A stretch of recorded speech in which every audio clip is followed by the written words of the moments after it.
Hello, this is Emily Martins, and in my presentation, I will be talking about speech and language disorder through the ages 2 through 5 years old.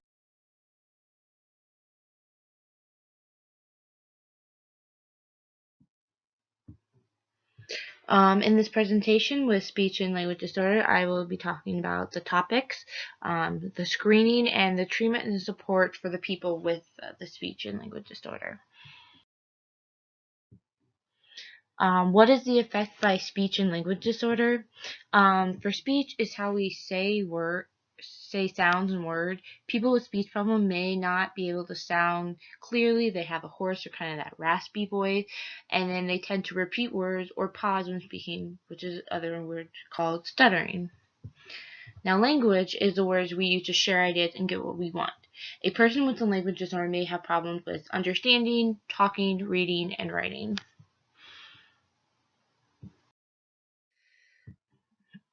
Now, examples of speech and language disorder. So Georgie is 4 years old. It is hard to understand him when he talks. He is quiet when he speaks, and his sounds are not clear. This is an example of speech disorder. Our next example is Vicky is in high school. She has learning problems as she was young. She has trouble reading and writing and needs extra time to take that. Vicky is an example of having language disorder because she is struggling with just the reading and writing. Like, she can still speak, she just can't do the little things that require language. And then Mary had a stroke. She can only say one or two words at a time. She cannot tell her son what she needs and wants and needs. She has trouble following simple direction. So this is an example of receptive and expressive language disorder. So she knows what she wants to say, but she can't get it. So that's kind of part of that language disorder.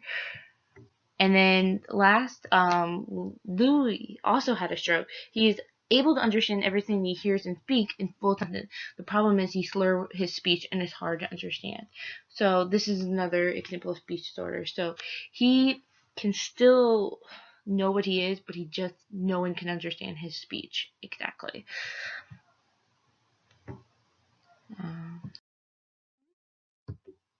Okay, so now we're going to go to types of speech and language disorder. Now, for speech disorder, I'm going to talk about 3 of them. So for speech disorder is childhood apathy of speech, speech sound disorder, and stuttering. And then for language disorder is preschool language disorder, and then learning disabilities, which include reading, spelling, and writing.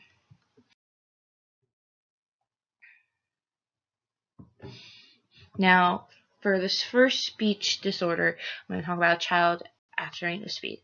So CAS is a neurological disorder that affects the brain pathway, includes in planning, the sequence of moving, involving, and producing speech. The brain pretty much knows what they want to say, but they can't properly plan it and then get that speech requirement sound movement. So for signs of it in the childhood, it's more for under the age of 3. They do not coo or babble.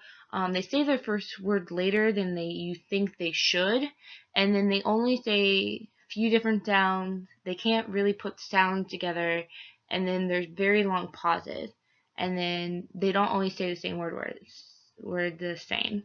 And then also sometimes it's problems eating. For older than the age of 3, they don't always say the same word each time they say them, the same way, I mean.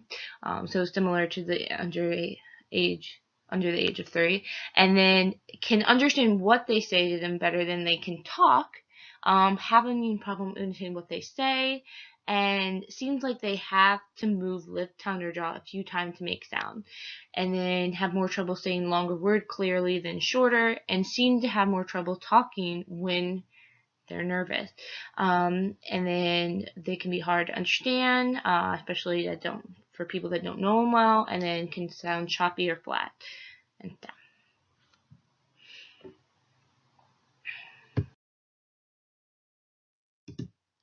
Okay. The second speech disorder I'm going to talk about is speech sound disorder. So speech sound disorders is when the child has trouble physically producing a sound, or the child produces a set pattern of sound errors. So some of the signs of speech sound disorders is your child may have trouble making the sound, and then they may substitute other sounds, leave sound out. They will add sounds or change sound. It can be hard for others to understand him. For example, your child may make a W sound for an R, so they'll say wabbit for rabbit. She may leave a sound out of words such as nana for banana. And then on the right, we have a little table that are kind of the speech sounds that are expected for each age range. So by 3 months, they should be making that cooing sound. By 5 months, laughing and making playful noises. By 6 months, kind of the babbling with sounds like pa, ma, and da. And then by 1 year old, they'll be babbling longer streams of sound. By 3, they'll be saying a lot of more of their M's, H, W's, and then kind of like F in word. And then by 4 years old, they'll be saying their V and Y in word. And then they still will have trouble with the S, SH, CH's, J, and THC's, L's, and R's, which is actually kind of quite common. Okay, so stuttering is the final speech disorder I'm going to talk about. So stuttering is people who have the following types of disfluency. So these types of disfluency are called blocks, prolongation, and repetitive. So block is just having a hard time getting the word out. It's just you have a long pause and I want a cookie. It's just, and then prolong, you stretch out the sound for a long time, like cookies. And then repetitive, you may repeat part of like cookie. So it just depends on it. And so, and on the left, it's kind of just examples of signs you may hear. So that part word repetitive, the one word repetitive, and then the prolonged sound, and then just like that block and stuff are some of the signs you can notice if your child has stuttering. Now we're going to move on to some of the language disorders. So the first one I'm going to talk about is preschool language disorder. So with preschool language, it's split into 2 different languages. It's repetitive, receptive, and expressive. So with some children have problem understanding, so that's receptive. So when they have that, they'll have trouble understanding what people mean, like gestures, and then following directions, answering questions, and pointing to objects and pictures, and also just knowing how to take turns when others are talking. And then with children that have problem talking, that is the expressive language. So they will have trouble with answering questions and then like naming objects, using gestures, putting words together in a sentence, and then learning sound rhythm, and then using correct pronouns like he or they. So pretty much just knowing how to start a change, and then changing how they talk to different people in different places is another one. And then is learning disability. So pretty much a child with learning disability is going to have problems with reading, spelling, and writing. So some of these problems that they may have is talking about his or her idea, learning new words that they may see in the books or hear in class, and then following directions and understanding the questions, remembering numbers, and also remembering details of a story, understanding what they read, and then like learning words, songs, telling left from right, and then learning the alphabet and numbers, matching sounds to letters, and then writing, which is probably because they mix up all the orders of letters while writing, spelling, not only with like kind of the reading spelling, they may have struggle with math, and then along with math, remembering timetables, and then telling time is another struggle.